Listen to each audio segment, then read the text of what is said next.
रायक्वचक और रायकोसुम त्रिपुरा के इतिहास में ऐसे दो वीर सेना नायक माने जाते हैं जिनकी वीरता और समर्पण आज भी लोगों के दिलों में अमर है।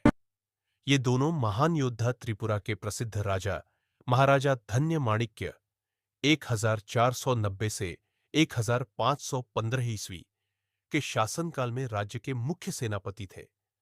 उस समय त्रिपुरा राज्य अपनी शक्ति और सीमा विस्तार के चरम पर था। महाराजा धन्य माणिक्य ने अपने राज्य को मजबूत करने और पड़ोसी क्षेत्रों पर विजय प्राप्त करने के लिए अनेक युद्ध लड़े। इन युद्धों में रायक्वचक और रायकोसुम ने असाधारण साहस और रणनीति का परिचय दिया। कहा जाता है कि इनके नेतृत्व में त्रिपुरा की सेना ने बंगाल, सिलहट, नोआखाली और चटगांव जैसे क्षेत्रों में विजय प्राप्त की। इनकी वीरता केवल युद्ध क्षेत्र तक सीमित नहीं थी, बल्कि वे अपने राजा और राज्य के प्रति अटूट निष्ठा के लिए भी जाने जाते थे। वे अपने सैनिकों के बीच अनुशासन, एकता और बलिदान की भावना फैलाते थे। आज त्रिपुरा में रायक्वचक और रायकोसुम को लोकनायक के रूप में सम्मानित किया जाता है।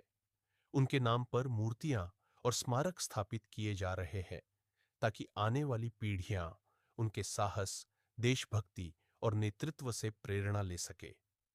इन दोनों वीरों की गाथा त्रिपुरा की गौरवशाली परंपरा और अस्मिता का प्रतीक है, जो सदैव लोगों के मन में जीवित रहेगी।